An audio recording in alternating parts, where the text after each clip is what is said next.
Erev Tov.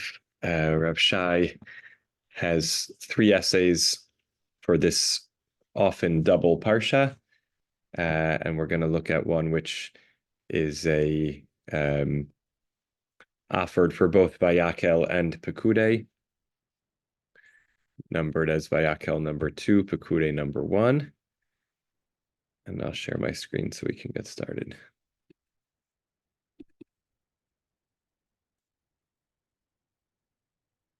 Okay.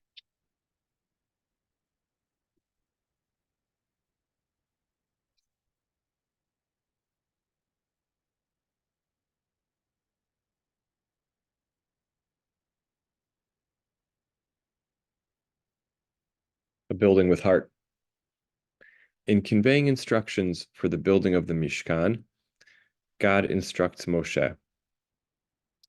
Tell the Israelite people to bring me gifts, truma. You shall accept gifts for me from every person whose heart so moves him, kol ish asher yidvenu libo, and let them make me a sanctuary that I may dwell among them. This is from the beginning of Parashat Truma, the original instructions. These opening words make 2 crucial points. First, God does not simply seek a place to dwell. God seeks rather a place constructed by human hands. Right? Asuli mikdash, make it for me. Second, God has no interest in a structure erected through coercion or taxation. What God wants is an edifice built from freely bestowed gifts. As Bible scholar Walter Brueggemann puts it, constructing an adequate place for the holiness of God is indeed human work, wrought in generosity. Sure enough, when Moshe transmits God's word to the people, he announces. Now we're already up to the beginning of our Parashah of Vayakhel. This is what the Lord has commanded. Take from among you gifts to the Lord. Everyone whose heart so moves him shall bring them. The Torah then narrates the bringing of gifts at great length for the remainder of the chapter and the beginning of the next. Strikingly, the phrase, one whose heart so moves him, nediv libo, or a variant, which appears nowhere else in the Torah, appears 3 times over the course of just 40 verses. Within these 40 verses, the root nun dalid vet, meaning to donate, appears no fewer than 6 times. These repetitions underscore just how important it is to God that gifts for the Mishkan come freely and without any hint of coercion.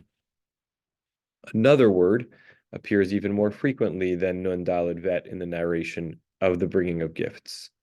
The word heart, lev, appears 14 times, a multiple of 7, the biblical symbol of completion or totality. While the contributors must be generous of heart, the actual builders must be wise of heart, chacham lev. The Torah seems to go out of its way to emphasize that both the giving and the constructing must be done with heart.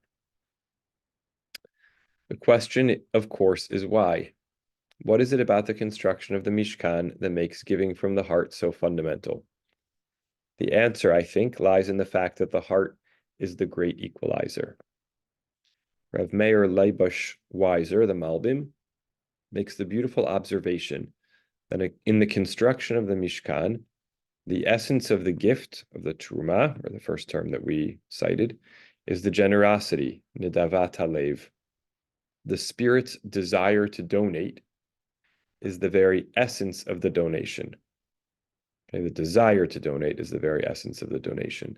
This requires emphasis, Malbim writes, because there were poor people among the children of Israel who did not have anything at all to donate, but they gave in spirit, hitnadvu berucham. That is, they thought that if only they had great wealth, they would give enough for the whole Mishkan and all of its utensils just from their own possessions. God, who knew what was in their heart, received this as if they had given concretely. We'll look at this for a moment, even though it's a translation, so we're just looking at the Hebrew, but it's worth taking a notice of it inside. So this is in the first chapter of our Parashah. Vayavo kol ish asher nisa'o libo, everyone who excelled in ability came. V'chol asher nadava rucho oto, and anyone whose spirit moved him came, bringing all the offerings for the work. So the Malbim first offers sort of a plain sense differentiation between these two terms, and then says uvederech hadrush, homiletically speaking, and essentially, goes through this paragraph from which Rav Shai is quoting, right? Hayu in Bnei Yisrael aniyim shelo haya biadam kol me'uma lihitnadev. There were amongst the children of Israel poor people who had nothing to contribute. Aval hitnadvu berucham, but they gave with their spirit, which is that they thought to themselves, if they had wealth, they would have given the entire thing. Hashem sheyodea machshevet libam, God who knew what was in their heart, kibel haskamatam zot ki ilu hitnadvu befoal, accepted this kind of resolution, this commitment of theirs, as though they had actually given. And then goes on to say, "V'haya lahem yitron min hamitnadvim shelo nechshav lahem rak ma shehitnadvu befoal, aval la'ela chashav Hashem ki ilu heviu min nidvatam et kol hamishkan ve'et kol kelav." In fact, the people who, sort of ironically, the people who couldn't give anything but thought to themselves, if I had enough, I would donate the whole Mishkan. There's a way in which their gift was greater in a certain sense than the people who actually contributed, because their intention was even more than that of those who actually contributed, who were giving only whatever limited means they had. These people had the intention, and therefore somehow was imputed to them as though they gave the entire thing. Why the special concern in this context to include those who cannot afford to contribute materially? The Mishkan is a magnificent structure. In constructing it, the Torah tells us, the Israelites make use of gold, silver, and copper, blue, purple, and crimson yarns, fine linen and goat's hair, tanned ram skins, dolphin skins, and acacia wood, lapis lazuli, and other stones. In any massive capital campaign, the temptation is for people to lavish attention and admiration upon those with means. After all, it is their generosity that makes the project feasible. In such moments, those without wealth or capacity can quickly be rendered invisible. Yet something about that possibility undercuts the very purpose of the construction. If the Mishkan is to be erected so that God can dwell in and with the entire people, then manifesting and even deepening divisions of status and class in the process of building it represents a spiritual contradiction in terms. So God stresses that all gifts count, even the smallest of the small, even the purely internal gift of wishing one had the means to contribute materially. As a Talmudic dictum puts it, it is the same whether one offers much or one offers little, as long as one directs one's heart to heaven. This is actually something which is taught in regards to korbanot, so not the actual construction of the Mishkan, but the gifts or offerings that were brought within it, which is that the Chachamim point out that by the biggest animals, a bull, it says that offering is an isherayach nichoach, a fire offering with a pleasing aroma, uva'of hadak, and then when it comes to bird, which is relatively smaller, same phrase is used, and with a grain offering, the same, a fire offering with a smell which is pleasing to God. To tell you, echad hamarbe v'echad hamamit, equal treatment or view of one who brings something larger and one who brings something smaller. Uvilvad sheyechavein et libo lashamayim, as long as that person directs their heart. Again, that sort of key word, which is I think part of why Rav Shai particularly quotes this Gemara, is the use of leiv here, as long as one's heart is directed to heaven.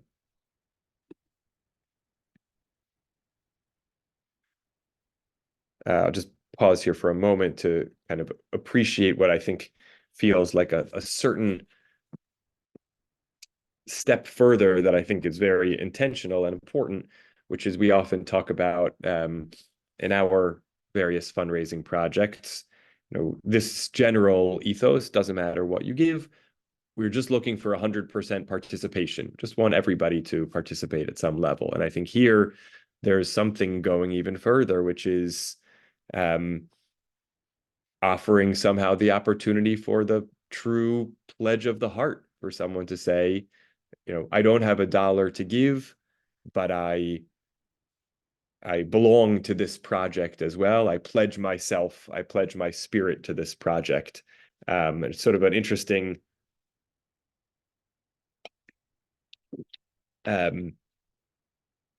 option to consider, because I think our usual theory is, well, everyone has $1 they can give, so it really doesn't matter if it's $1 or 1,000 or 100,000. Just give what you can. Somehow here, there's a notion of making an option for someone who says, I truly don't feel I can give even $1, but I participate by clicking the box that says I'm part of this.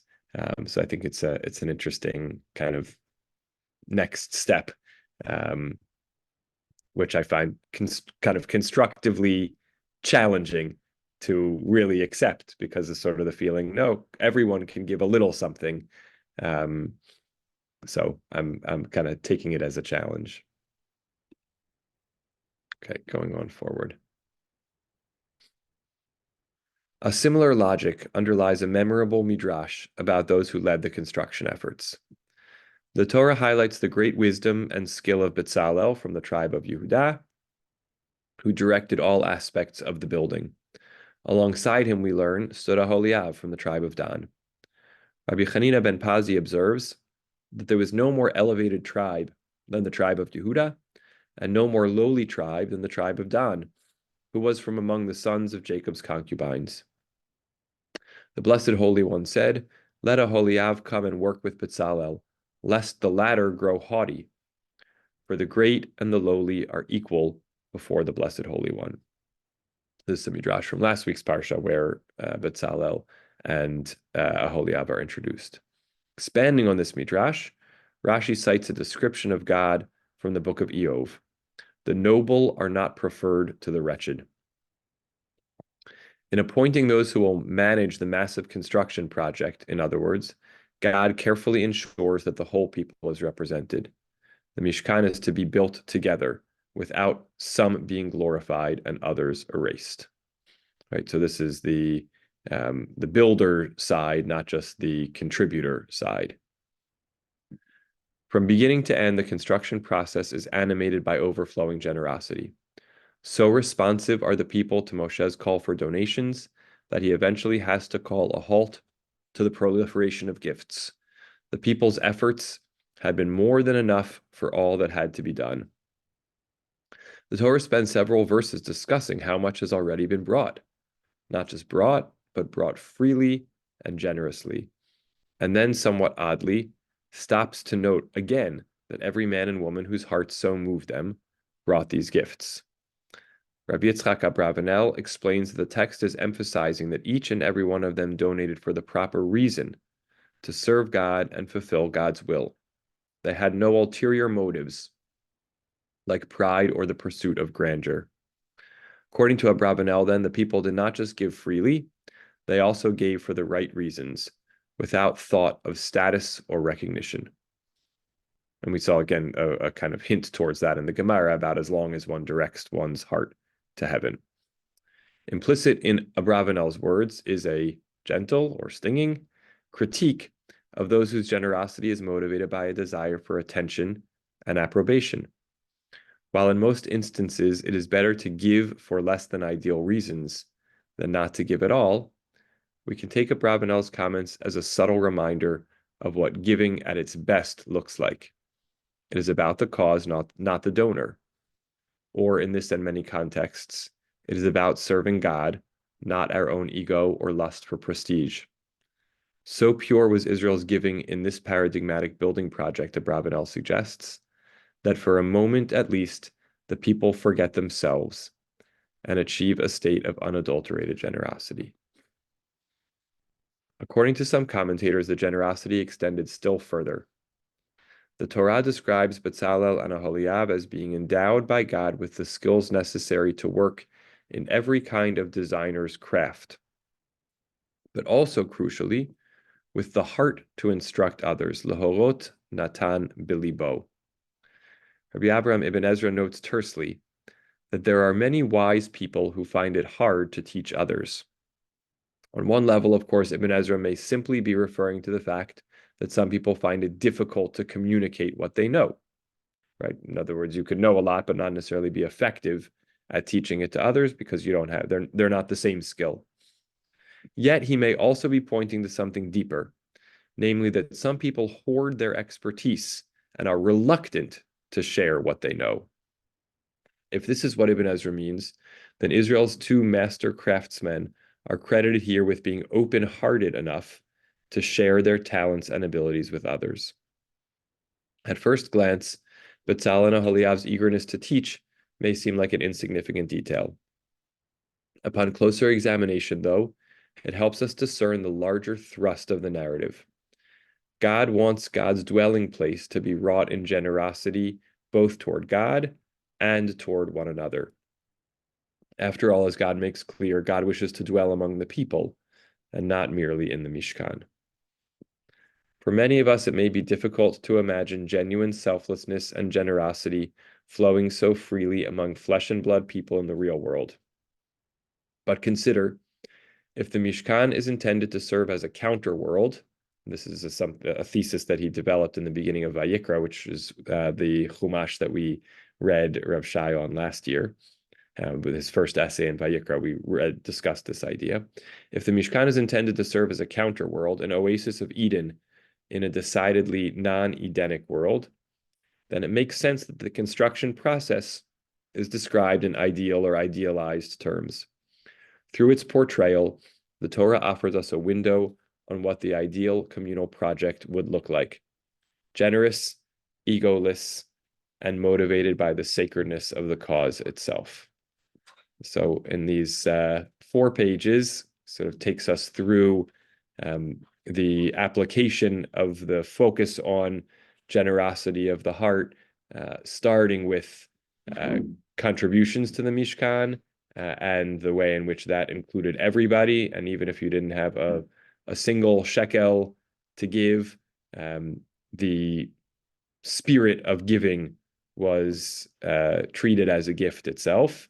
And then, moving on from there to talk about the builders who also just kind of represented the desire for participation across kind of class or other social groupings and divides, and the necessity for representations of those different groups to all be part of the construction, not just the contribution.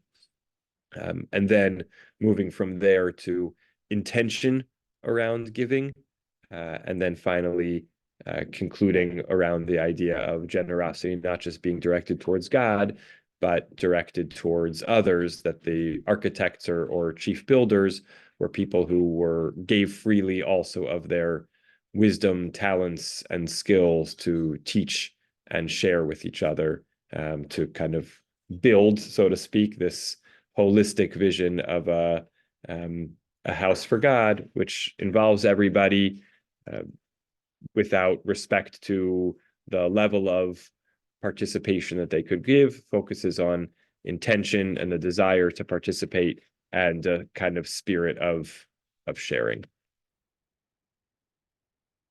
That's what we got. Thoughts, questions, reactions? David, please. I have a question. The text that Rav Shai brings here stands in contrast to the text at the beginning of Kitisa, where everyone is commanded to give Machzit HaShekel. Mm-hmm. It seems like a flat tax. Mm-hmm.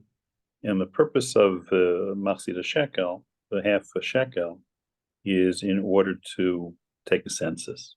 Mm-hmm. What do you want to do with that? Mm-hmm. Yeah.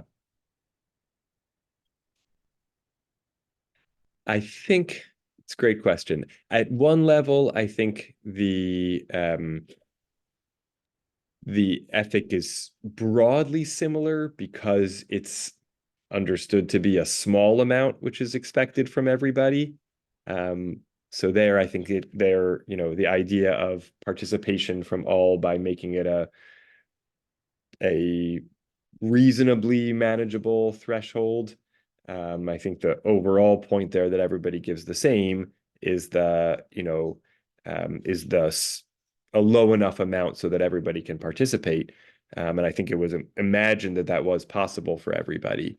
But this is a more extreme version. It's actually a really interesting question, which I don't, there is actually in Masechet Shkalim, there is some discussion about whether a person can contribute the Machatzit HaShekel for someone else. I don't remember there if it was just a friendly gesture or it implied the possibility that someone really couldn't contribute. And as you could hear, I am wrestling a little bit with that idea. Really, you can't give a penny? I think that's kind of maybe it's the difference between the real and the ideal, that Kitisa and Shkalim a little bit more approximates a real world where we do put some baseline expectation on everyone and hope that they will be able to meet it, but try not to make it unduly burdensome.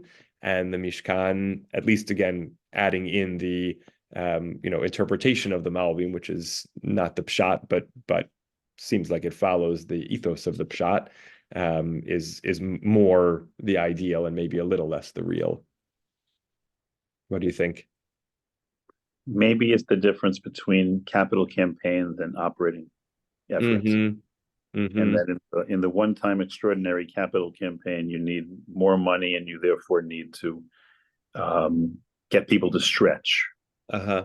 And in the ongoing, and I don't know I think the Machatzit HaShekel, I don't know what it was used for. And I don't know where operating costs came. I think it was Maser Sheni and stuff like that in the Beit HaMikdash. But the idea that it's actually very interesting that there are different tax systems. Mm-hmm. For once Bnei Israel are settled, and there's an agricultural society, and it actually is a progressive tax where those who get more give more, or versus the Machatzit HaShekel where everybody gives the same flat amount. Mm-hmm. And the capital campaign of the Mishkan, I don't know if there was a capital campaign of the Beit HaMikdash. Was there a capital campaign there as well? I think in Solomon's temple, it was, what I recall is it was, I mean, mostly conscripted labor, but where were the supplies? How were the supplies procured?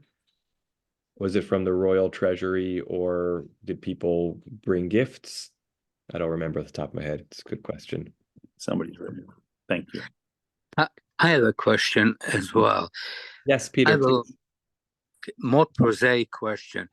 As an ex-engineer, first of all, I love the part of constructing the Mishkan, but I wonder, people who newly exited Mitzrayim, how did they acquire such incredible quantities of wealth, of precious stones, diamonds?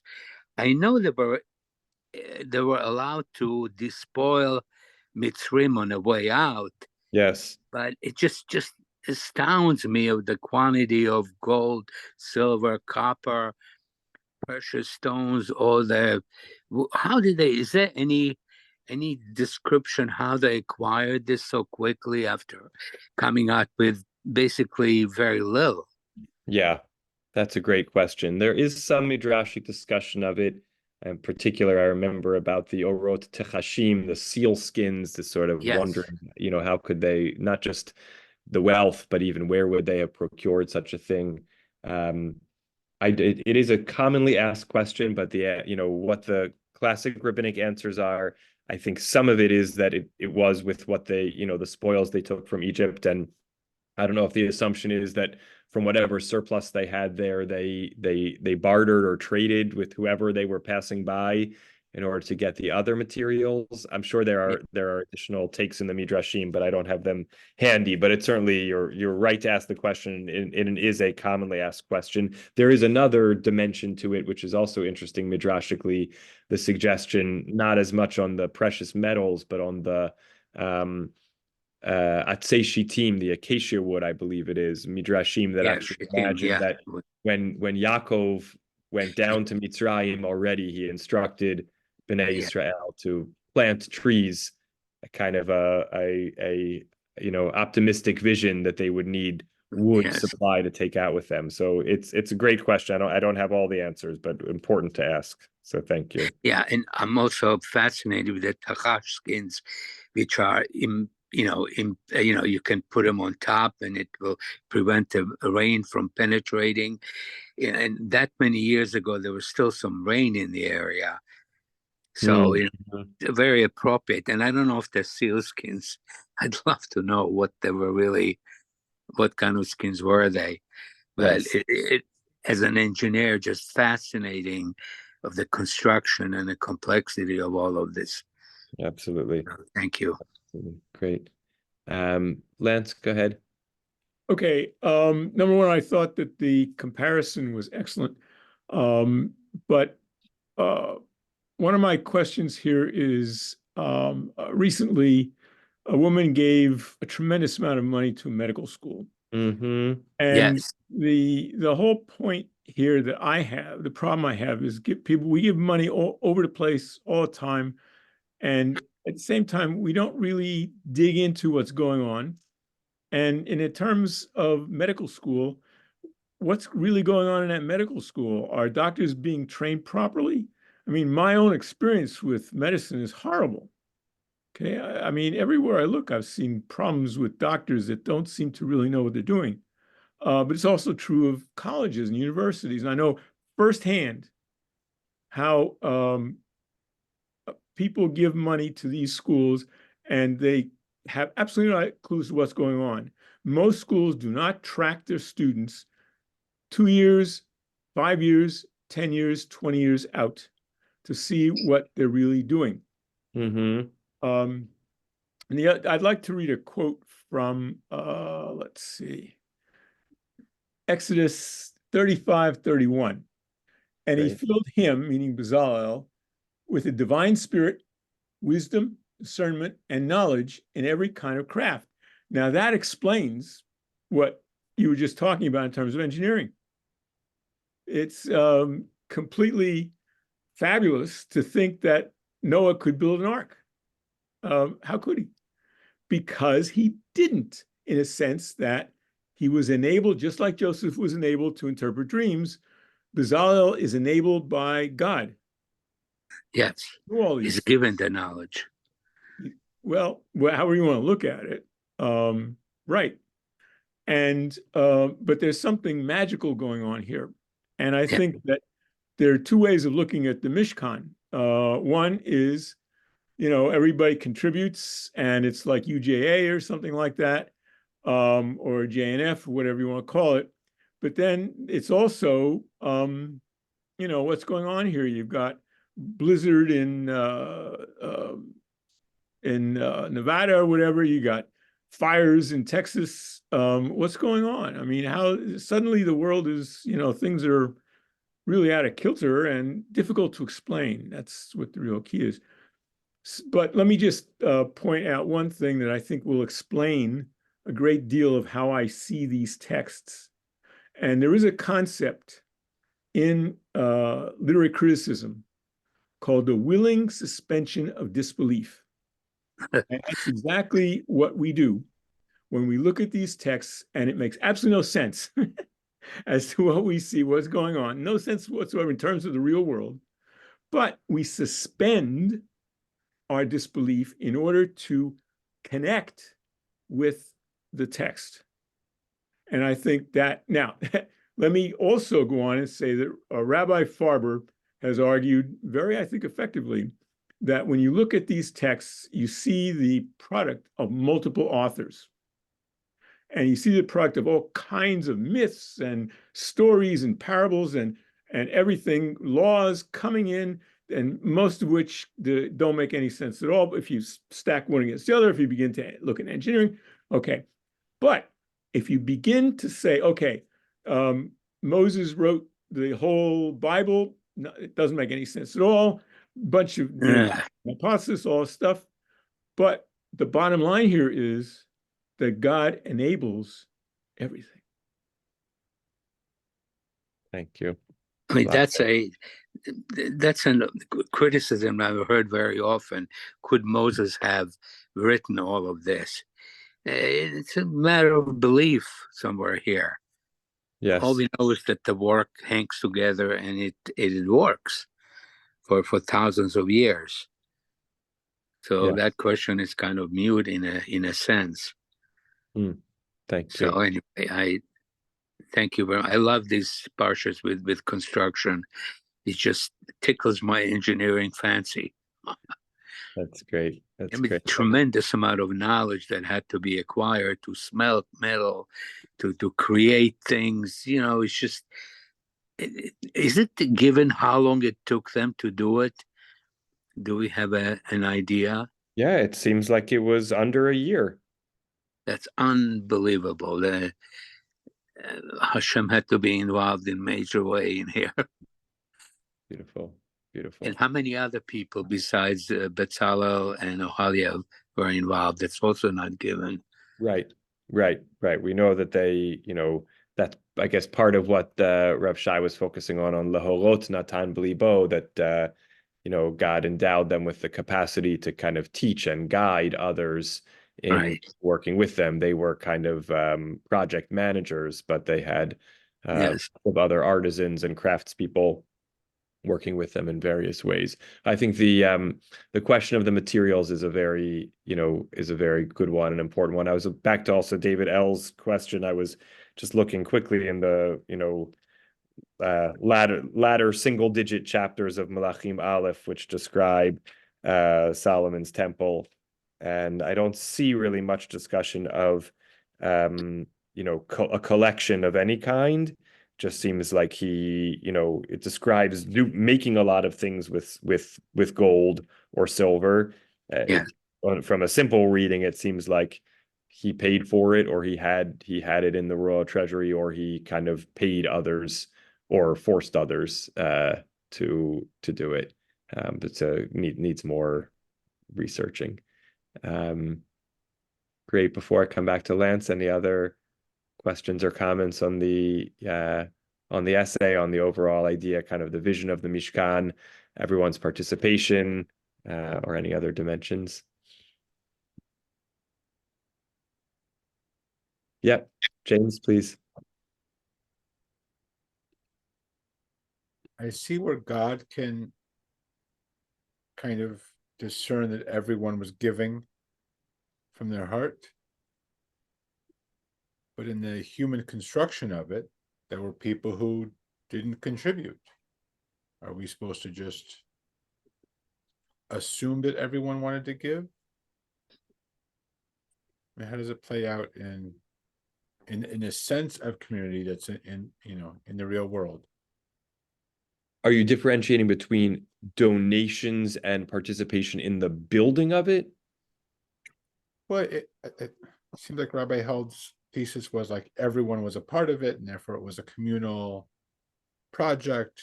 And that works if you're omnipotent,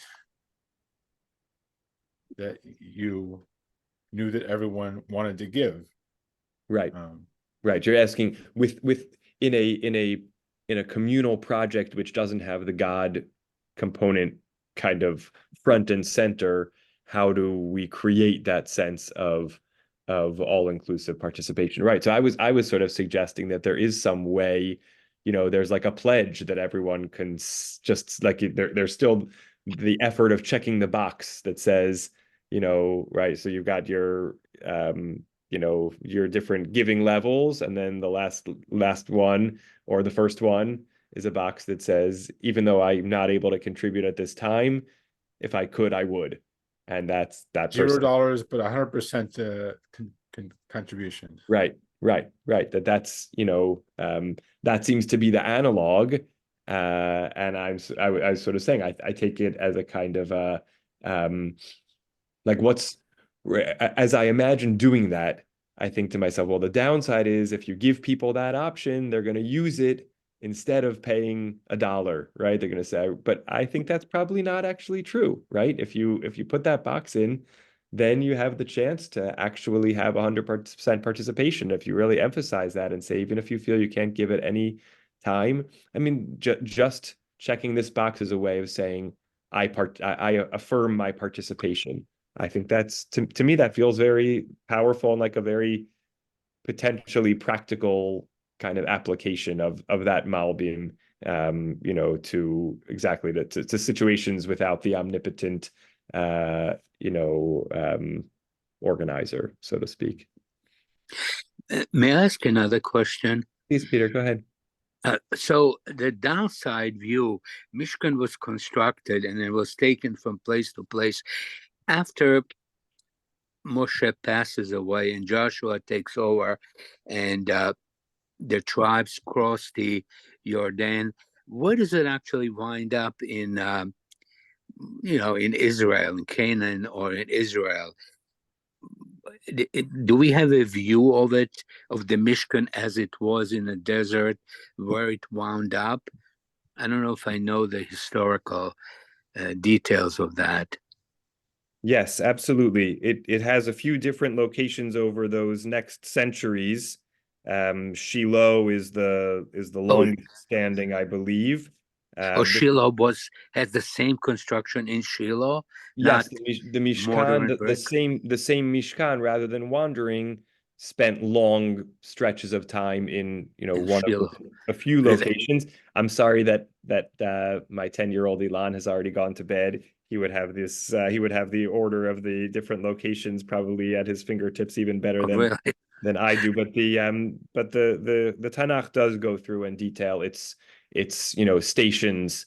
Right. I think Shiloh, if I remember right, is the final place where it ultimately is destroyed. And in fact, God references that in Yirmiyahu that we're studying now on Thursday mornings. God references in talking about the impermanence of the first temple. God says, I destroyed the Mishkan at Shiloh, and I too can destroy the Beit HaMikdash. Gilgal is the first location. I'm embarrassed that I don't actually have it right at my fingertips, but yes, it has a couple of long-standing locations in Eretz Canaan before it's destroyed, and it seems to be the very same Mishkan, which is comes to kind of rest in a permanent location and then is picked up and moved just a couple of times over those subsequent few hundred years. It never winds up in Yerushalayim, right? No. King David. No. That was not okay. And in Shiloh, how is it destroyed? Any view of that? I know how Kohen Eli dies. I know that one very clearly. But is it destroyed at the same time as Eli passes away? No, I don't think so, but you're testing my knowledge of Nevi'im Rishonim here. I will look it up and follow up. Okay, but it's not that. I just, it's such an exciting thing. Yes. It looks. I think just from a quick search, it starts in Gilgal, then Shiloh. Yes. Now, I had recalled that its destruction is in Shiloh, but it goes on from there to Nov, and then Givon was its final stop. Gilgal, the Gemara in Zvachim says Gilgal for 14 years, Shiloh for 369, and then Nov and Givon together for another 57. Okay, thank you. That's what I wanted to know. All right. Absolutely. Great question. Okay, that's yes, and Ethan writes in that the Aron from that Mishkan was brought to Yerushalayim. Good that we called that crowdsourcing. So yes, I know that trek was not an easy trek for the Aron to actually wind up there. I happen to know that part of the history, but that's going far astray. Great.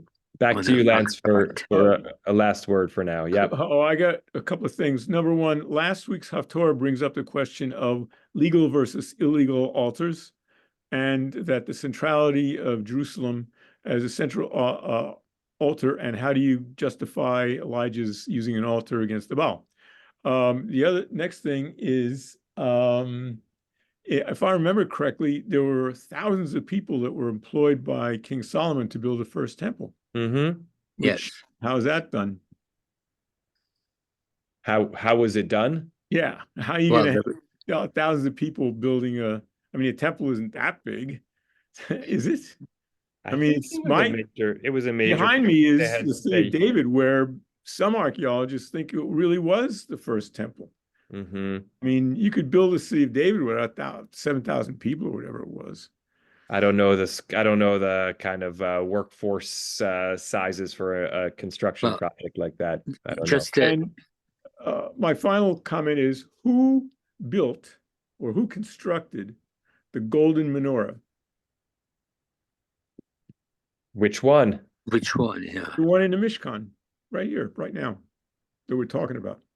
It's Bezalel, right? Bezalel, yeah.